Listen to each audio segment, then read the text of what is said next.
Welcome to El Regnum channel. If you are new to this channel, please do not hesitate to click subscribe and hit the notification bell for you to be more updated of the coming videos.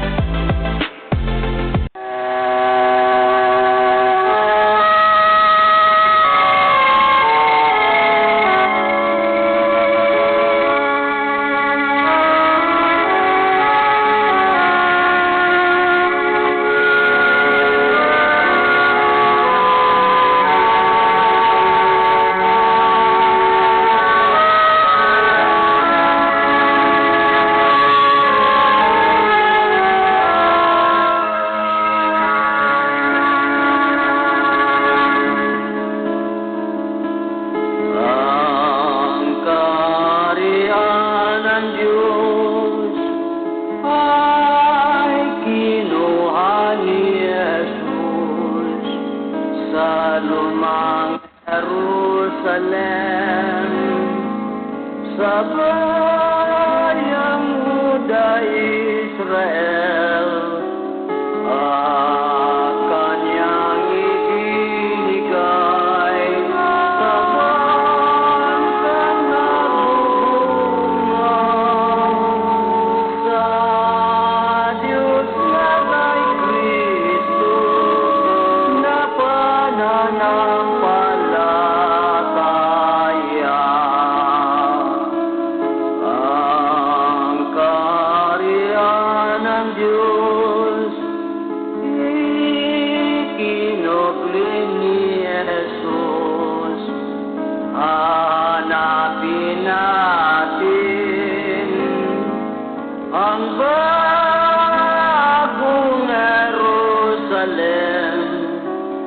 May palatandaan ang malayong silangan, mga puno ng dagat, itong bansang Pilipinas. Sa lupang inirang ang ating tahanan, doon si Kristo maghari na walang hanggan. Tayo'y umasa at sumampalataya. Doon wala nang gutom at wala nang pagluluha. Sa lupang inirang ang ating tahanan, doon si Kristo maghari na walang hanggan. Tayo'y umaasa at sumampalataya. Doon wala nang gutom at wala nang pagluluha.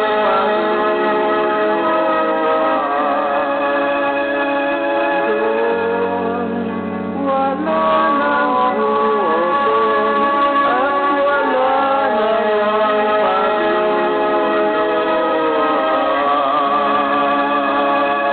nang pagluluha. Para muli ay magpahayag ng plano ng Diyos sa daigdig, no? Ang tungkol sa kaharian ng Diyos. So, bago ang lahat, ay nais ko munang magbigay-pugay sa aming mahal na dakilang guro, Supreme Founder of the Kingdom of God, His Majesty, Supreme King Philemon Ondo Triambulanza, at sa amin pong 5 spiritual mothers. At ganun din po, na ako'y lubos na gumagalang at nagpapasalamat sa amin pong mahal na Pangulo. Walang iba po ang aming mahal na Prinsipe Rocky Y. Reyambulanza. Na siya po ang aming President ng The Royal Alpha Omega Ring Trading Corporation. At ganun din po sa kapatid ng aming mahal na Prinsipe, walang iba po, Haring Adolfo B. Reyambulanza. Na siya po ang ating President ng the Philippine Deuterium Development and Management Corporation. So, mapagpalang oras sa buong pamilya po ng aming mahal na dakilang guro, mahal na Haring Filimon Tondo Reyambulanza. At ganun din po sa lahat ng mga 12 tribes, no? At sa mga 12 apostoles na kinabibilangan po ng aming regional director dito po sa region po. Walang iba po, Haring Edgar Palot Ligoto. At kasama po ang kanyang reyna, walang iba, Reyna Ros Padillo Ligoto. So mapagpalang oras, hari at reyna. At sa lahat ng mga 70 prophets, Luzon, Visayas at Mindanao, magandang gabi po. At sa lahat ng mga municipal leaders, barangay down to Puro. Sa lahat ng mga prinsipe at mga princess. So mapagpalang oras sa buong pwersa ng The Kingdom of God. No? Dito po sa programa ng aming mahal na dakilang guro sa loob ng kaharian ng Diyos sa palatuntunan Consumatumus. At ganoon din po na ako'y nagpapasalamat sa lahat ng mga sumusubaybay o nakikinig man sa aming live dito po sa bayan ng Madela, no? Province of Quirino. Sa bahay po ng aking ina, walang iba po, Reyna Merlita Balpasar.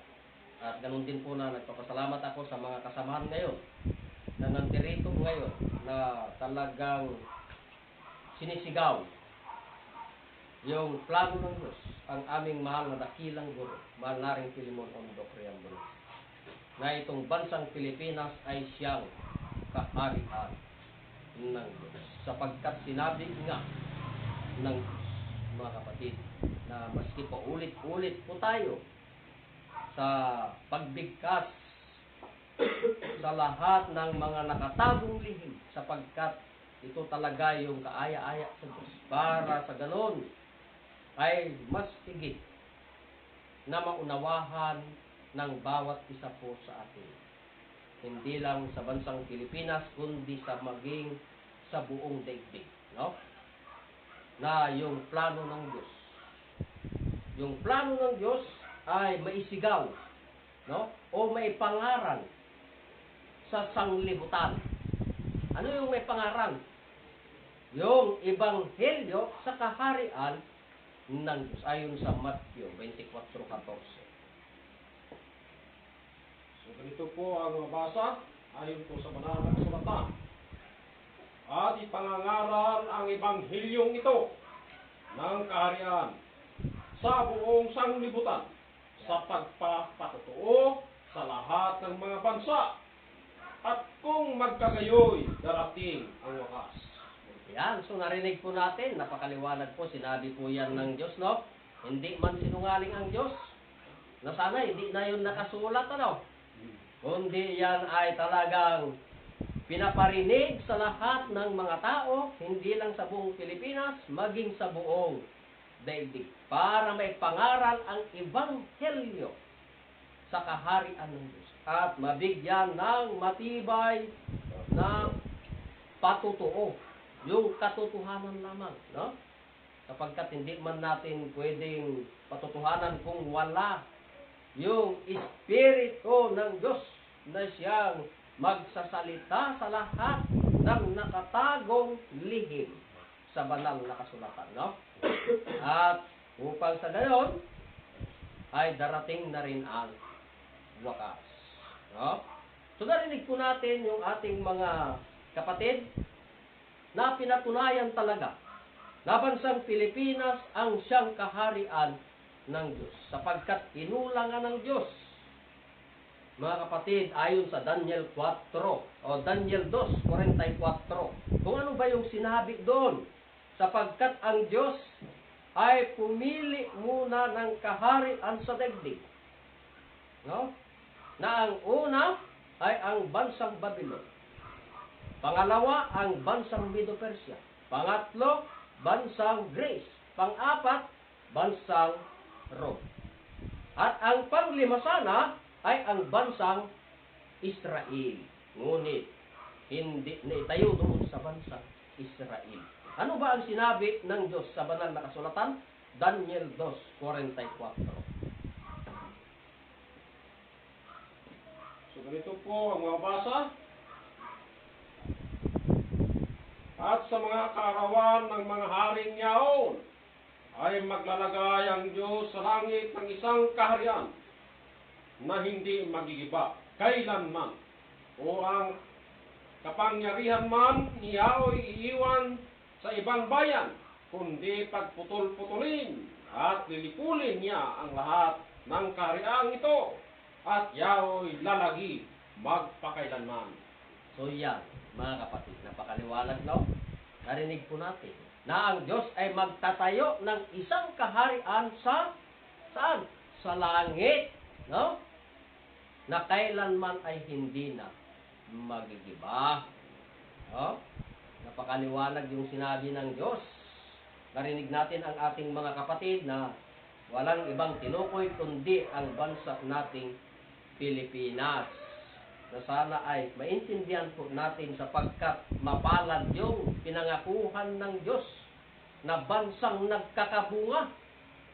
No? Na sana ay maintindihan natin at matanggap natin na ito na, bansang Pilipinas ay siyang kaharian ng Diyos.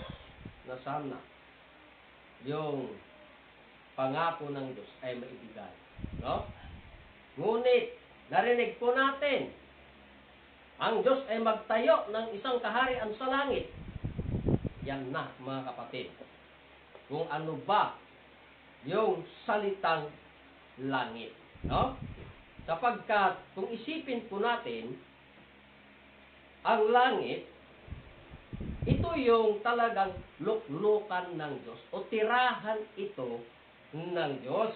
Ngunit, pag marinig ang salitang langit, ito po, mga kapatid, tulad po natin ito ang langit. Huh?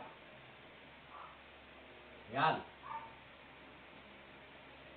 So, pag tinawag na langit, mga kapatid, ang tanong, sino ang nakatira? Ha? Walang iba na nakatira sa langit, kundi ang Diyos. No?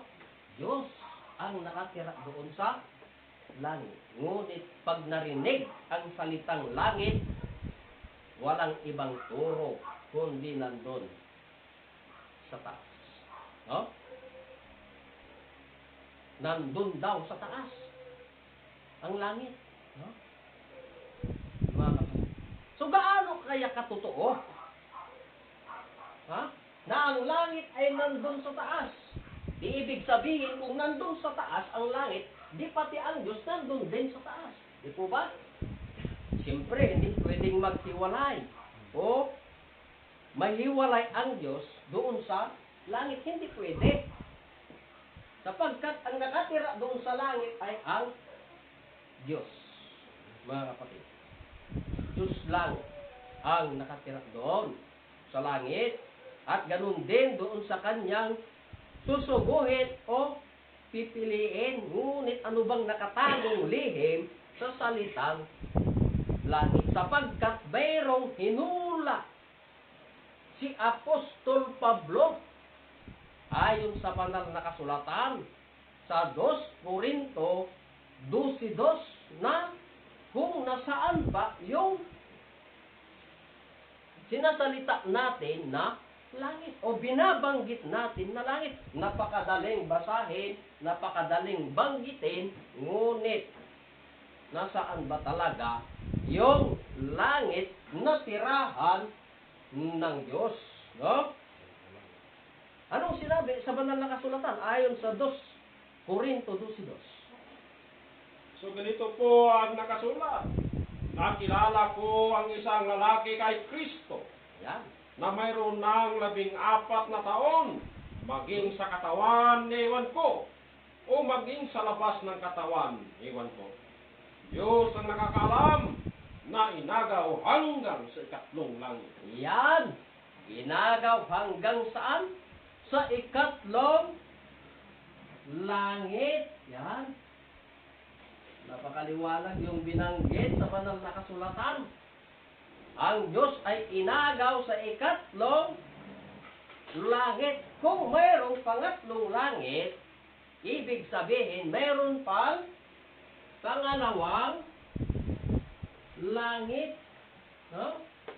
Kung may 2 langit, ay mayroon pang naunang langit. Yan, mga kapatid, sapagkat pag tinawag na langit, anong nakatira? Diyos. Ngunit, ang pagkaalam, ang langit daw nandun sa taas. Alamin natin yung istorya ng Diyos sa daigdig. Kung saan ba talaga yung tinutukoy ng Diyos na langit. No? Halimbawa, mga kapatid, ito ang daigdig natin. No? Yan. Ang daigdig natin ay wala pa noong laman. Ano pa? Puro pa lang itong tubig. No? Wala pang laman. Ngunit nakita ito ng Diyos, yung Espiritu ng Diyos, na ang daigdig ay puro tubig pa lang. Kaya ang Diyos ay naglalang sa daigdig. No? Ayon sa banal na kasulatan. Sa Genesis 1:6. No? Mga kapatid, ano ba ang sinasabi diyan sa banal na kasulatan? So ganito po ang nakasulat. At sinabi ng Diyos, magkaroon ng isang kalawakan Yan. sa gitna ng tubig. Ops, magkaroon ng isang kalawakan. Saan? Sa gitna ng tubig. Ito yung kalawakan. Saan? Sa gitna ng tubig. Tuloy. At mahiwalay ang tubig sa kapwa tubig. Oh. At may walay ang tubig sa kapwa tubig. Tuloy. At ginawa ng Diyos ang kalawakan at inihiwalay ang tubig na nasa ilalim Oh. ng kalawakan. At hiniwalay ng Diyos ang tubig na nasa ilalim. No? Ibig sabihin, tubig sa ilalim ng ilalim ng kalawakan. Yan. Tuloy. Sa tubig na nasa itaas At tubig sa taas ng kalawakan kalawakan. at Tuloy. nagkagayoy. At nagkagayon. So, At tinawag ng Diyos ang kalawakan na langit. Ops. At tinawag ng Diyos ang kalawakan na, ano? Langit. Yan. Tinawag ng Diyos ang kalawakan langit. No? Napakaliwanag po, mga kapatid. Punto na. Huh? Ang daigdig natin ay wala pang laman. Ngunit naglalang ang Diyos ng isang kalawakan at hiniwalay ang tubig na sa ilalim ng kalawakan at tubig na nasa itaas ng kalawakan. At tinawag ng Diyos ang kalawakan. Ano? Langit. Napakaliwanag. Yung nasa gitna ng kalawakan. Ano ba yung nasa gitna ng kalawakan? Mga kapatid, kapag hiniwalay ang tubig na nasa ibaba at nasa itaas, Halimbawa mga kapatid, pag magbomba tayo ng puso, anong lalabas? Tubig. Ha? Pag umulan, ano ang bababa? Tubig pa rin. Ang tanong, ano yung nasa gitna? Ha? Itong daigdig natin, itong lupa, mga kapatid, ito yung tinawag ng Diyos na nasa gitna ng kalawakan. Tinawag itong langit. Sapagkat pagtaas mo pa lang ng paa mo, langit na yan. No? Mga kapatid, langit na yan. No? Pag tinawag na langit, anong nakatira?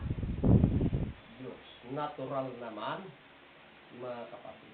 Napakaliwanag yung sinabi ng Diyos na ang langit ay itong nasa gitna ng tubig.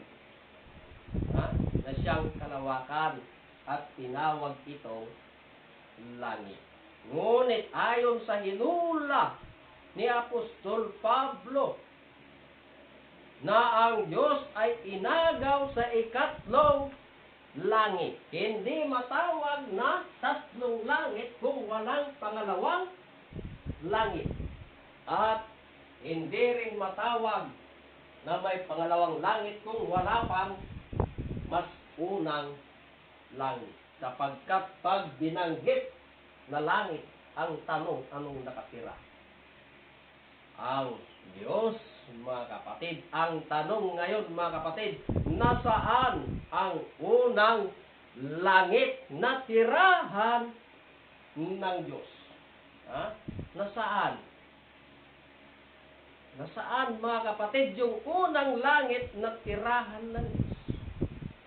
Hindi po ako mahiya na sabihin sa ating lahat o sabihin namin sa inyo na ang unang langit na tirahan ng Diyos ay ang Eden.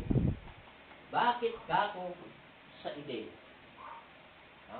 Alalahanin natin, mga kapatid, sa panahon ng Diyos na kung saan nag-umpisa ang Diyos naglalang ng tao sa daigdig o lahat ng bagay sa daigdig hanggang sa tao. Sino yung unang nilalang ng Diyos na tao? Mga kapatid, na siyang tumira doon sa unang langit na tinawag na Eden.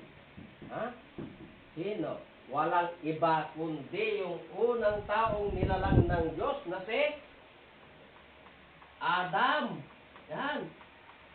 Mga kapatid, si Adam. Ngunit, ang pagkaalam ng tao o pagkaalam ng marami, ang langit daw nandun sa taas. O ang Diyos daw ay nandun sa taas. No? Kung ang Diyos ay nandun sa taas, halimbawa, naglalang ang Diyos ng tao. Ang una si Adam. Noong nilalang ba ng Diyos si Adam ay dun sa taas. Paano niya nilalang? Paano niya ilinagay dito sa Eden? Ha? Inulog na lang? Kumusta pagbagsak niya? Di balik-balik yung katawan? Hindi ganon, mga kapatid. Sapagkat ang Diyos ay nilalang niya ang tao sa pamamagitan ng lupa. Ha? Ang tanong, saan naglalang ang Diyos? Doon sa taas? Ha? Hindi, mga kapatid, kundi dito sa lupa. Sapagkat nilalang niya ang tao sa pamamagitan ng lupa na ang una ay si Adam, na ilinagay ng Diyos doon sa unang langit. No? Saan? Sa Eden. At nakita ng Diyos si Adam na walang kasama. Malungkot. No? Malungkot man si Adam. Kaya pinatulog ng Diyos si Adam. No? Pinatulog niya para bigyan niya ng kasama si Adam. Mga kapatid. Sino yung ginawa na kasama ni Adam. Walang iba, kundi si Eva. No? Si Eva. Ha? Yan ang kasama ni Adam doon sa Eden, mga kapatid. Sapagkat pag tinawag na langit, anong nakatira? Ang Diyos, natural. Ang Diyos. Gaano katotoo na ang Diyos ay dito sa daigdig natin o doon sa unang langit sa Eden, nakatira ang Diyos. Ha? Sapagkat sinasabi ng mga iba, ang Diyos daw nandun sa taas. Ha? Kung ating basahin sa banal na kasulatan ayon sa Henesis, mga kapatid, Henesis 3:8.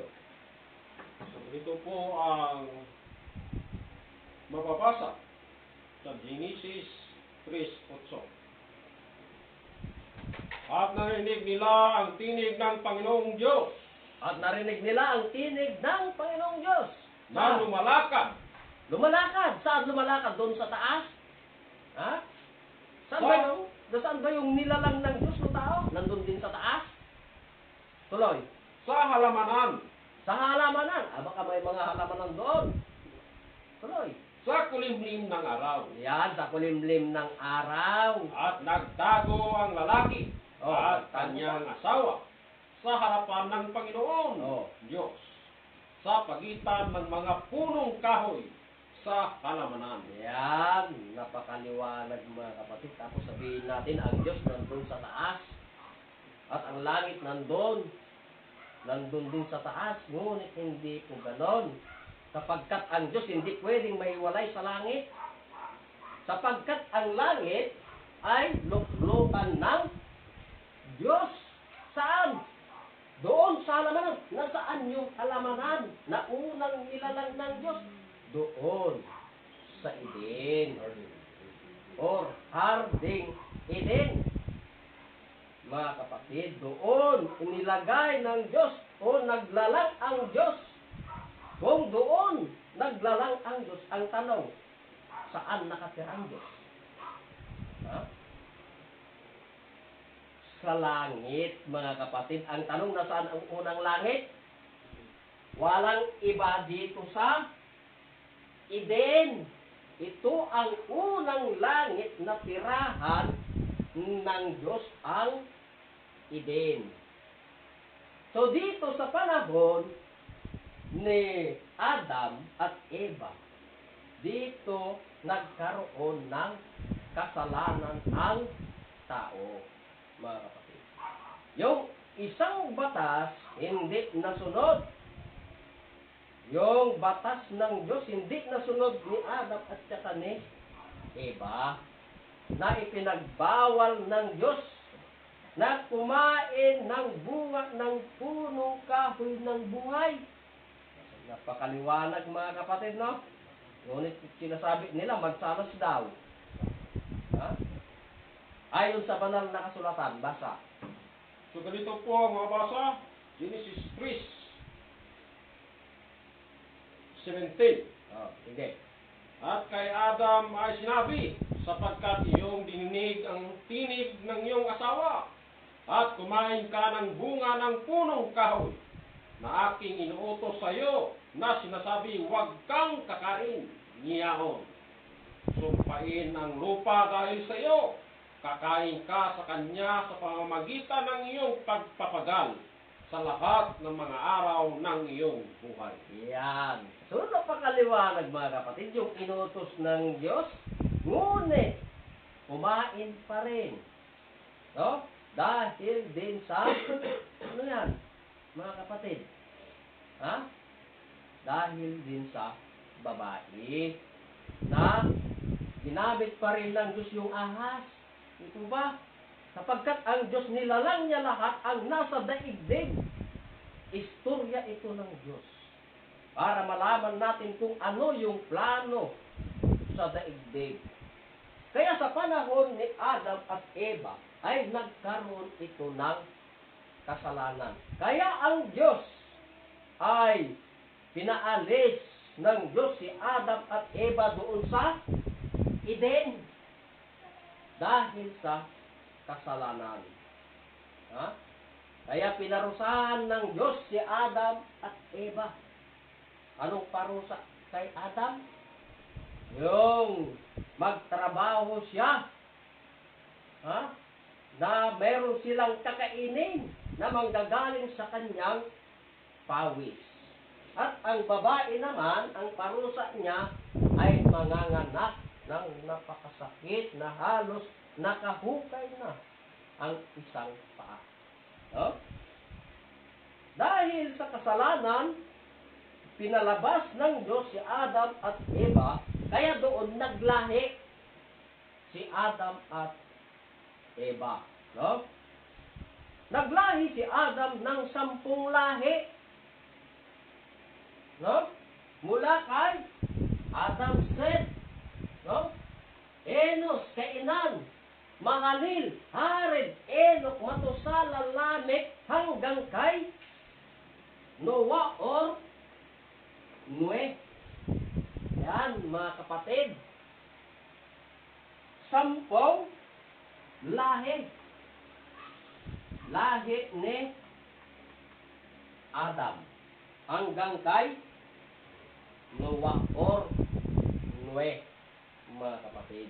Doon sa unang langit na tirahan ng Diyos na tinawag na Eden. So ngayon, sa 10 lahi, doon sa unang langit, dito, pinili ng Diyos sa panahon ni Noah or Noe. Ha? Pinili ng Diyos para saan? Para sa kaligtasan. Bakit mayroong kaligtasan? Sapagkat nakita ng Diyos yung kanyang mga nilalang, hindi lang sa tao, lahat na ng nilalang niya doon ay puro na lang kasalanan ang kanilang ginagawa. Kaya pinaghanda ng Diyos si Noah ng ano yung inanda? Nagpahanda ng daong yan para sa kaligtasan, mga kapatid. Kaya si Noah na ginamit ng Diyos, ipinagkalat niya sa lahat ng mga tao. Saan? Doon sa unang langit na nuklukan ng Diyos. Ha? Ngunit, ang tanong, may naniwala ba dito sa panahon ni Noah? Ha? Kilalang kilala man si Noah doon sa kanyang kapanahunan na si Noah ay isang lasinghero. No? Paano nila paniniwalaan? Paano sila maniniwala sa isang tao na lasinghero? Ngunit pinili ito ng Diyos. Para saan? Para sa kaligtasan ng bawat isa doon sa panahon ni Noah. Walang naniwala. Ngunit, mayroon pa rin naligtas. Para yung programa ng Diyos ay matuloy. Sino lang ang naniwala? Yung pamilya ni Noah. No? 3 anak at 3 manugang. At dalawa sila kay Noah, yung kanyang asawa. No? Kaya ilan yung naligtas? 8 kaluluwa lamang. Bakit? Sapagkat dumating yung baha doon sa panahon ni Noah. Hindi man buong daigdig ay nabaha. Doon sa unang naglalangan ng Diyos. Yun ang unang linipol ng Diyos sa pamamagitan ng tubig, mga kapatid. Kaya, ang tanong, mga kapatid, natuloy pa ba yung programa ng Diyos? Sapagkat ang unang langit na luklukan ng Diyos ay wala na. No? Bakit? Dahil sa hindi. Dahil sa paggawa ng kasalanan, linipol ng Diyos ang mga tao dito sa unang langit. Ngunit, alalahanin natin mga kapatid, may pangako ang Diyos dahil sa paglipol niya sa unang langit na ayon sa banal na kasulatan, no? Sa 2 Pedro 3, 5 at 6. Pakibasa. So ganito po ang mababasa, sapagkat sadyang nililimot nila na mayroong sangkalitan, kalangitan mula ng unang panahon Yan. at isang lupang hiniyang sa tubig at sa gitna ng tubig sa mamamagitan ng salita ng Diyos. 6. Nasa pamamagitan din nito ang sanglibutan noon na inapawan ng tubig ay napahama. Yan. Inapawan ng tubig, kaya ito ay napahama. Ngayon, ang tanong, nagtuloy pa ba yung istorya ng Diyos, mga kapatid? Sapagkat wala na yung una na tirahan ng Diyos o luklukan ng Diyos, sapagkat pag tinawag na langit, anong nakatira? Ang Diyos. Ngunit sa pamamagitan ng tubig, ang unang luklukan ng Diyos ay napahama. Ngayon, may pangako muli ang Diyos, no?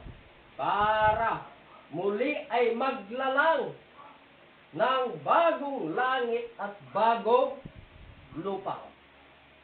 Sapagkat yung una ay naparam na. Saan yung pangako ng Diyos, mga kapatid, na bagong langit at bagong lupa ayon sa banal na kasulatan sa Isaiah 65:17 hanggang 18. So ganito po ang nakasulat, sapagkat narito ako'y lumikha ng mga bagong langit at ng bagong lupa. At ang mga dating bagay ay hindi maalala o mapapasa isip man. Yan. Tuloy.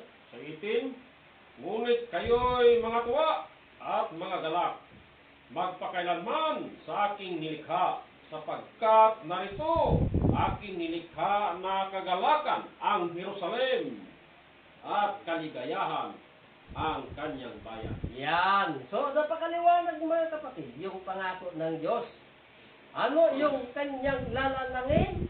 Yung Jerusalem. Yan. Merong kagalakan. Huh?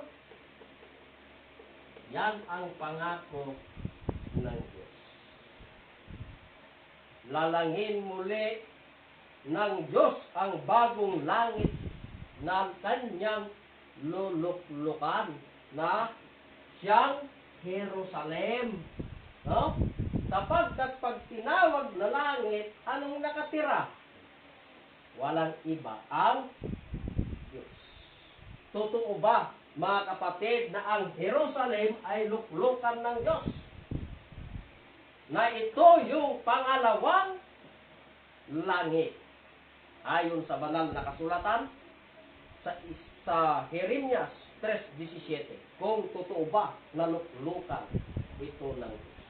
So ganito po ang mababasa, sa panahon niyaon ay tatawagin nila ang Jerusalem Yan. na luklukan ng Panginoon. Yan. At lahat ng mga bansa ay mapipisan doon sa pangalan ng Panginoon sa Jerusalem. Hindi na rin lalakad pa man sila ng ayon sa pamamatigas ng kanilang masamang kalooban. Yan. So, napakaliwanag mga kapatid. Tinawag ang Jerusalem na luklukan ito ng Diyos. Napakaliwanag. Ito yung pangalawang langit.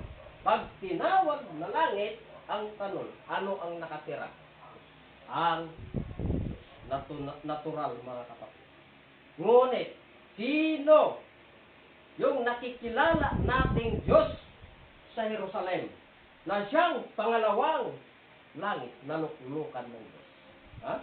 Sino? So, walang iba, mga kapatid, kundi ang ating Panginoong Yesu Cristo or Jesus Christ. No? Yan ang Diyos ng Jerusalem na siyang pangalawang langit. Sapagkat pag tinawag na langit, anong nakatira? Ang Diyos. Sino? Panginoong Yesu Cristo or Jesus Christ. Sa hinula ng Diyos, doon ay hindi na sana magkakaroon pa ng pagmamatigas ng kanilang kalooban. Sapagkat ang ating Panginoong Hesus Kristo, ito ay pinili ng Diyos. Na siyang luluklok doon sa pangako pa rin ng Diyos ng Jerusalem. Sapagkat pinili or sinugo man ng Diyos. Sino? Ang ating Panginoong Hesus Kristo. Ngunit, ano ang dala, mga kapatid, ng ating Panginoong Hesus Kristo? Anong dala? Ang tungkol sa kaharian ng Diyos. Yan ang dala ng ating Panginoong Hesus Kristo. Na doon, ipinangaral niya ang mabubuting balita tungkol sa kaharian ng Diyos. Hindi lang sa mga bayan, kundi pa doon sa mga nayon. Para ibalita yung mabubuting balita.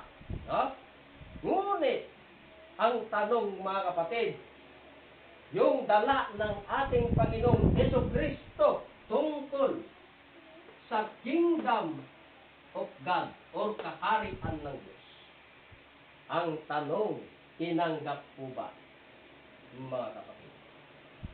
Tinanggap ba ang ating Panginoong Hesus Kristo or Jesus Christ doon sa bansang Israel or Jerusalem?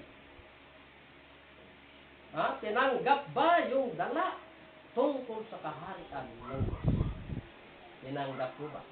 Walang tumanggap.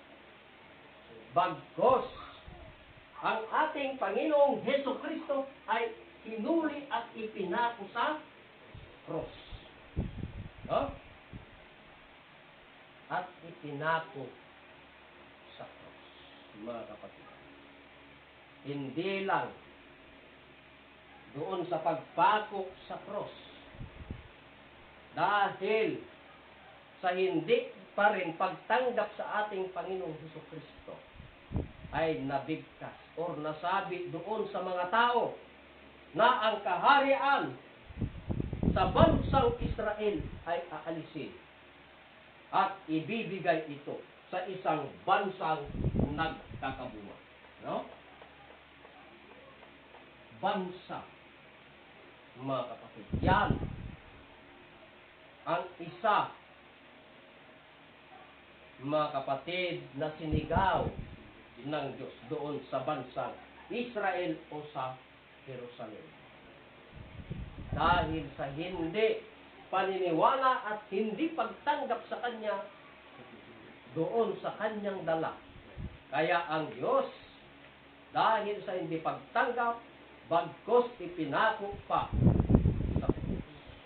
Kaya sinabi ng Diyos, mga kapatid, ayon sa Lucas 13:34-35, Jerusalem, Jerusalem, aalis na ako sa inyo at hindi nyo na ako makikita.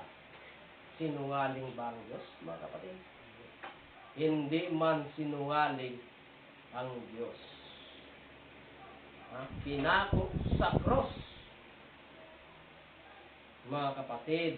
Kaya ang Diyos ay umalis din doon sa bansang Jerusalem o bansang Israel dahil sa hindi pagtanggap. Kaya nga, akma sa hinula ni Apostol Pablo, ayon sa 2 Corinto 12:2, na nakikilala ko ang isang lalaki kay Kristo.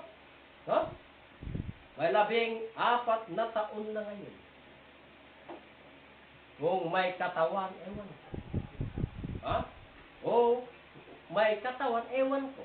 Ang Diyos lamang ang nakakaalam, inagaw hanggang sa ikatlong langit. Ang tanong ngayon, nasaan yung ikatlong langit? Kung balikan natin sa panahon ng ating Panginoong Hesukristo, na ang kanyang dala ay tungkol sa kaharian ng Diyos. Ang tanong, pwede bang maghiwalay ang kaharian at ang Diyos? Pwede ba? Hindi, mga kapatid. At ganun din sa kanyang luluk-lukan. Kaya nga, ang Diyos doon sa bansang Jerusalem na ang ating Panginoong Hesukristo ay wala na. Wala na. Totoo ba na wala na? Ang Diyos doon sa bansang Israel, ayon sa 2 Chronicles 15:3, malaon ng walang Diyos saan? Sa Israel o sa bansang Jerusalem. Bakit? Dahil sa hindi pagtanggap, ipinako sa krus. Kaya ang Diyos ay umalis din doon. Hindi yung ating Panginoong Hesus na pinako sa krus ay ganun din ang babalik. Hindi ganun, mga kapatid. Sapagkat nangako nga ang Diyos natin, ang ating Panginoong Hesukristo, nung pinako sa krus, na siya'y muling babalik sa ikatlong araw. Ngunit, alalahanin natin ang programa ng Diyos. Hindi kagaya ng dati na yung mukha ni Panginoong Hesus ay yun din ang babalik. Ibang mukha na yung gagamitin ng Diyos. Kaya, inagaw na doon sa ikatlong langit. Saan yung ikatlong langit? Sapagkat hindi pwede kako magtiwalay ang Diyos sa kanyang kaharian. Sapagkat ang luklukan ng Diyos ay itong matawag na langit. Pag tinawag na langit, ang tanong, anong nakatira? Walang iba, ang Diyos. Ngayon, mga kapatid, ang tanong, nasaan ang unang langit? So, hindi po ako mahiya. Nasabihin sa inyo, ang unang langit ay ang Eden. O, ito ang bansang Eden. Bansang Eden. Ito, mga kapatid. Na ang Eden ay siyang Mesopotamia.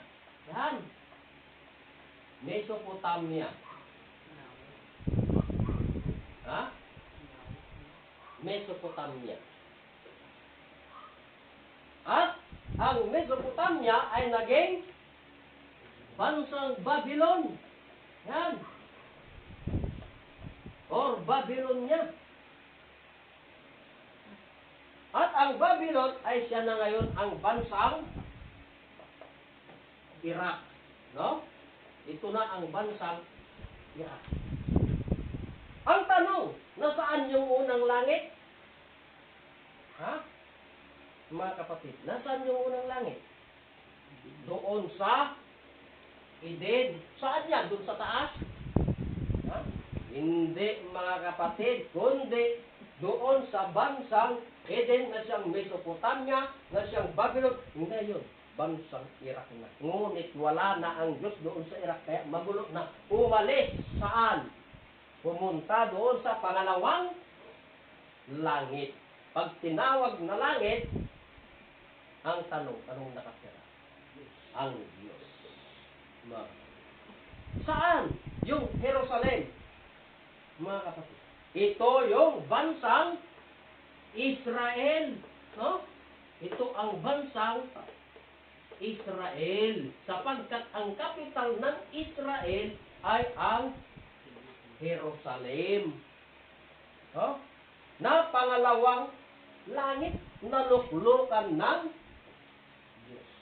Ngunit, hindi man tinanggap ang Diyos doon sa pangalawang langit, ay umalis pa rin.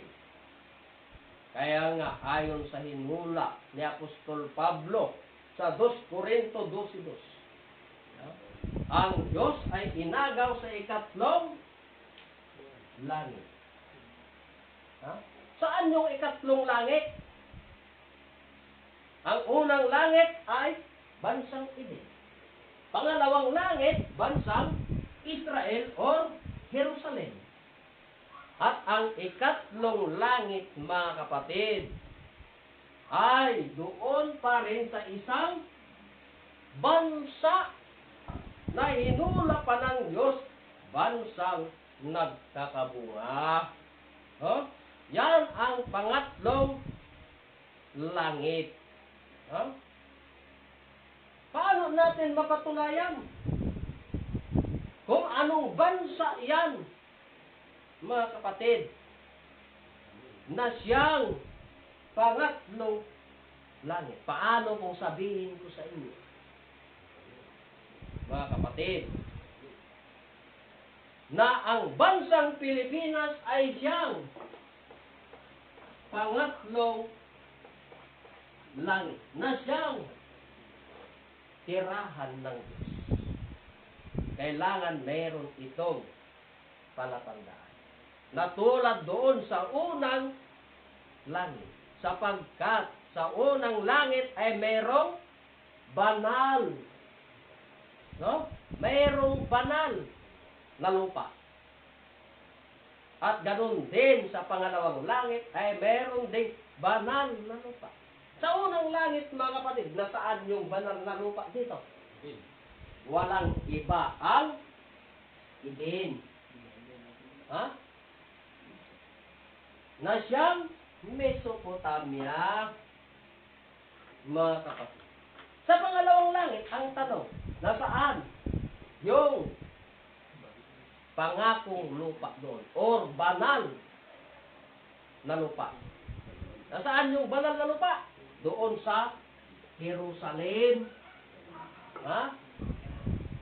Yung pangakong lupa na naibigay pa kay Abraham ay doon sa Kanaan. Kanaan. Ito yung mga palatandaan. Umalis man ang Diyos diyan, sapagkat hindi siya tinanggap, kailangan mayroon ding banal na lupa. Na kailangan mayroon ding magpatunay tulad sa Jerusalem. Di po ba? Mayroong nagpatunay. Para matuloy yung programa ng Diyos na magtatayo muli ng bagong langit at bagong lupa. Ayon sa 2 Pedro 3:13, mga kapatid, pakibasa tayo. Ganito po ang mababasa ayon po sa banal na kasulatan. Ngunit ayon sa kanyang pangako, ay naghihintay tayo ng bagong langit at ng bagong lupa Yan. na tinatahanan ng katwiran. Yan na. Dahil sa pangako ng Diyos, maghihintay tayo ng bagong langit at bagong lupa na tinatahanan ng katwiran. Anong katwiran? Yung batas ng Diyos. Kailangan merong mga palatandaan pa rin doon sa pinangako ng Diyos na bagong langit. Mga kapatid, at bagong lupa na tinatahanan ng katwiran. Kaya nga, nasabi ko, mga kapatid, na bansang Pilipinas, anong palatandaan?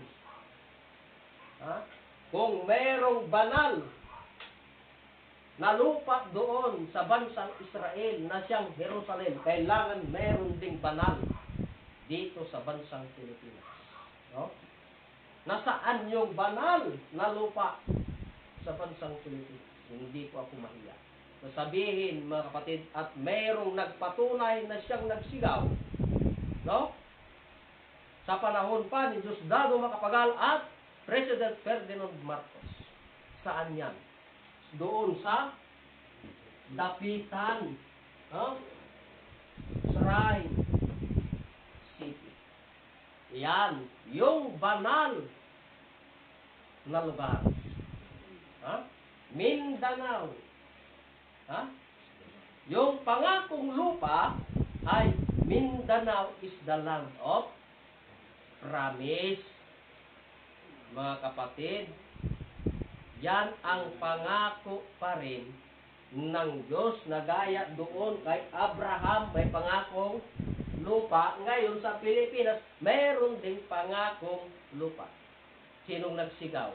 Walang iba, ang ating amang God, Dr. Jose Rizal, na pinatunayan niya, Mindanao is the land of promise. Kaya po ba, mga kapatid? Ha? Mindanao is the land of promise. Kailangan maganap pa rin yung lilipatan ng Diyos sapagkat ang Diyos ay inagaw hanggang sa ikatlong langit. Saan yan, mga kapatid? Sa isang bansa na nagkakabuhat, na mayroong mga palatandaan na kung saan pa rin doon maituloy yung programa ng Diyos na hindi natupad sa panahon ng ating Panginoong Jesucristo. Saan na, mga kapatid, matutuloy yung istorya ng Diyos sa daigdig? Walang iba. Dito na sa bansa nating Pilipinas. Kaya nga, ang dala ngayon ng ating Diyos sa pag-agaw sa ikatlong langit, ang tanong, ano yung dala? Wala pa rin iba, mga kapatid, kundi kingdom of God. Is to repeat itself. Hindi tinanggap sa bansa Israel na siyang Jerusalem. Kailangan mayroon pa rin magsigaw, na ang kaharian ng Diyos ay maitatayo na kailanman ay hindi na magigiba. Tama ba, mga kapatid? Tuloy. Sapagkat hindi nga tinanggap sa bansang Israel o Jerusalem. Ngayon, saan na? Dito na, sa bansang Pilipinas. Anong palatandaan? Mga kapatid. Yung dala ng ating Panginoong Hesus, ano? Kingdom of God. Inayawan, saan ibinigay? Kailangan maihayag pa rin yung kaharian ng Diyos. Saan? Sa isang bansang nagkakabuhat. Walang iba. Bansang Pilipinas. Malaking palatandaan. Kaya nga, wala po kaming tigil o sawa na aming pinapayag, isinisigaw yung plano ng Diyos sa daigdig. Hanggang sa unang luklukan ng Diyos na siyang Eden, o unang langit na siyang Eden, at pangalawang langit na siyang bansang Israel na siyang Jerusalem. Ngayon, lumipat muli ang Diyos dahil sa hindi pagtanggap doon sa isang bansang nagkakabuhat na siyang ikatlong langit, walang iba, bansang Pilipinas. At dito itatayo ang kaharian ng Diyos na kailanman ay hindi na magigiba. Kaya pasalamat po tayo, mga kapatid. Yung pangako ng Diyos na maitayo ang kanyang kaharian na kailanman ay hindi na magiba ay dito na sa bansa natin Pilipinas. Kaya maraming plano ang Diyos. Pag maitayo ang kaharian ng Diyos, saan ipamamana? doon lang sa kanyang mga nasakanan. Ayon sa hinula ng Diyos. Matthew 25:34. Anong sabi ng hari? Mga kapatid. Basa, friend. So ganito po ang mabasa ayon po sa banal na kasulatan. Kung magkagayoy sasabihin ng hari sa nangasa kanyang kanan, magsiparito kayo, mga pinagpala ng aking ama. Manayin ninyo ang kahariang nakahanda sa inyo, buhat ng itatag ang sanlibutan. Yan. Napakaliwanag mga kapatid. Sino yung hari na nagsasabi? Yan ang Diyos. No? Ano yung ipamamana? Kaharian ng Diyos. Saan ipamamana? Doon sa kanyang mga nasa kanan. Iinayawan man dito, di wala na. No? Pasalamat tayo dito sa bansa nating Pilipinas, nagtuloy ang istorya ng Diyos. At dito na maibibigay yung pangako ng Diyos na mamanahin ang kaharian ng Diyos. Doon lang sa kanyang mga nasa kanan. Huh? Hindi man lahat. Kasi ang tao may kanan at mayroon ding kaliwa. Anong mamanahin ng kanan? Kaharian ng Diyos. E yung kaliwa, anong mamanahin? Ayon sa 41. Ganito po ang mababasa ayon po sa banal na kasulatan sa Matthew 25:41. Kung magkagayoy, sasabihin naman niya sa mga nasa kaliwa. Oh, anong sasabihin niya? Yung nasa kaliwa.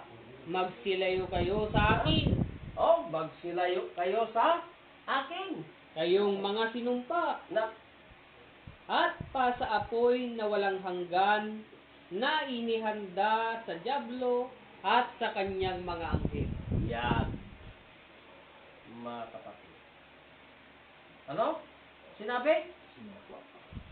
Nako. Yung mga nasa kanan, sino yung naghanda din doon? Ha? Sino? Plano pa rin yan ng Diyos. Sino ba ang gumawa sa daigdig? Ha? Diyos pa rin. Plano pa rin ito ng Diyos. Meron pa rin ibibigay sa nasa kanan ay kaliwa, no? Ano? Ha? Doon sa mga sinumpa na sa dyablo, doon sa sinumpa sa dyablo.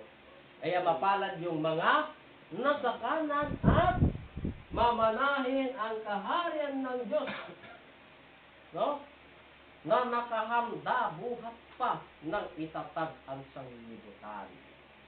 Mga kapatid. Hindi tinanggap dito na sa bansang Pilipinas. Na isinigaw pa ng aming mahal na dakilang guro. Mahal na Haring Filimon Ondok Triambulanza. Noong 1982, mga kapatid, kailangan, mga kapatid, na lalabas pa rin yung plano ng Diyos para mamana yung kahariang nakahanda buhat pa ng itatag ang sanlibutan. Kaya ang aming mahal na Haring Filimon Ondok Triambulanza noong July 27, 1982,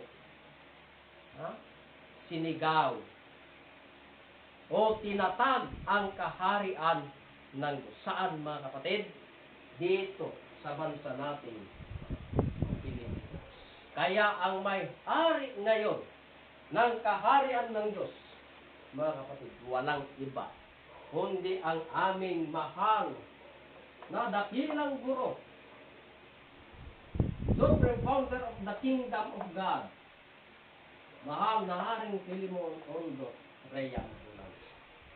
Yan ang may-ari ngayon ng kaharian ng Diyos. Mag-research po kayo ngayon, mga kapatid, kung nasaan na yung kaharian ng Diyos na sinisigaw, na hindi tinanggap doon sa bansang Israel, saan na ngayon naririnig yung plano ng Diyos. Wala nang iba, bansang Pilipinas. Sapagkat mayroon pa rin pinili ang Diyos, mga kapatid, para maisigaw ang kaharian o ebanghelyo tungkol sa kaharian sa sanglibutan. Ito ba? Meron, mga kapatid. Sino-sino yan? Ayon sa banal na kasulatan. Efeso 4:11. Sino-sino yan? Sapagkat hindi man may tatayo ang kaharian kung hindi ang Diyos lang ang magtatayo. Mga kapatid. Tuloy. Efeso 4:11. Hanggang 12 yan. Ganito po ang mababasa ayon po sa banal na kasulatan. At pinagkaluban niya ang mga ibay na maging mga apostol. Yan, ang mga iba'y mga apostol. Tuloy. At ang mga ibay propeta. Ang iba'y mga propeta. At ang mga ibay ebanghilista. Evangelista. At ang mga ibay pastor. At mga guro. At mga guro. Nako, ito yung Sa 12. pinili ng Diyos. Tuloy, sa 12. Sa ikasasakdal ng mga banal. Yan. Sa gawaing paglilingkod sa ikatitibay ng katawan ni Kristo. Yan. Ito yung katawan ni Kristo. Kung may katawan, ang tanong, sinong ulo? Ha? Sino yung ulo? Ang Diyos. Ngunit dito, ngayon, mga kapatid, sa bansang Pilipinas, kung sino nagtayo ng kaharian ng Diyos, siya yung ulo. No? Siya yung ulo.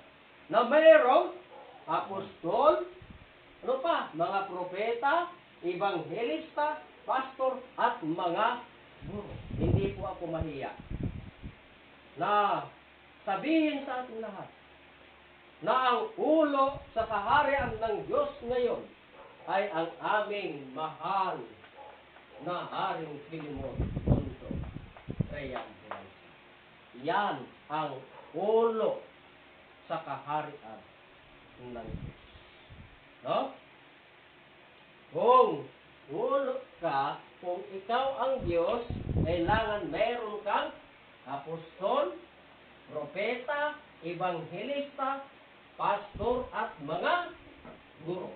Isaman ang mawala yan, hindi may tayo ang kaharian ng Diyos. Ha? Kailangan buo yan. Para nga sa ikakatibay sa katawan ni Kristo. Ha? Kung tunay po tayo na tayo'y naniniwala sa Diyos. Ito ang isang ebidensya na nandito na ang Kristo. Ha? Andito na ang Diyos. At andito na rin ang kaharian ng Diyos. Para may pamana ako sa lahat ng kanyang mga.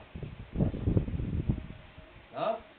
So yan po, mga kapatid, ang aming mga pinatunayan sa kaorasang ito tungkol sa kaharian hanggang sa luklukan ng Diyos. Na inuulit ko, ang unang langit na tirahan ng Diyos ay ang bansang Eden. No? Bansang Eden na siyang naging Mesopotamia, Babylonia, ngayon naging bansang tirahan. Pangalawa, ang bansang Israel o siyang Jerusalem. Ngunit wala na doon ang Diyos. No? Pangatlo, sapagkat inula ni Apostol Pablo, inagaw hanggang sa ikatlong langit. Hindi ako mahiya. Dito na, sa bansa natin, Pilipinas. No? Kaya mapalad yung pinili ng Diyos na kanya ngayong luluklukan o titirahan ng Diyos sapagkat ang Diyos ay Diyos pa rin sa lahat. No? Kaya inuulit ko, mga kapatid, sa lahat ng mga sumusubaybay, sa programa ng aming mahal na dakilang guro, mahal na Haring Filemon Ondok Reambulancia, sa loob ng kaharian ng Diyos, sa palatuntunang konsumatos. Maraming salamat sa inyo na nakikinig. At ganoon din po sa buong pwersa ng The Kingdom of God. Maraming salamat. Luzon, Visayas at Mindanao. Higit sa lahat sa aming mahal na dakilang guro, mahal na Haring Filemon Ondok Reambulancia. At sa aming mahal na Prinsipe Rocky Y. Reambulancia at Haring Adolfo D. Reambulancia. So, bago po kami magtatapos, ay pakinggan po muna natin ang isang awitin dito po sa loob ng kaharian ng Diyos na pinamagatang Kapanganakang Muli, no?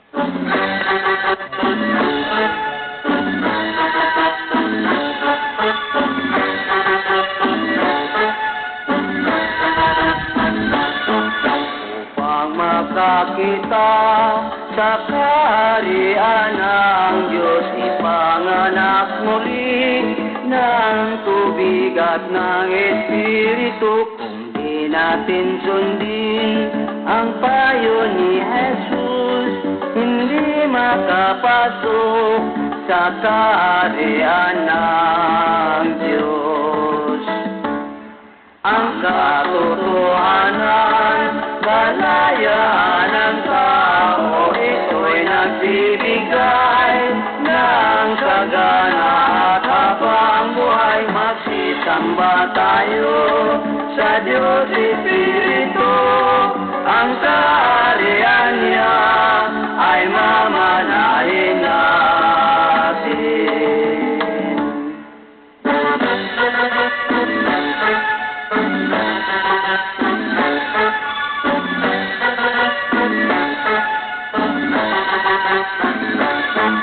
Upang makakita sa kaharian ng Diyos, ipanganak muli ng tubig ng Espiritu.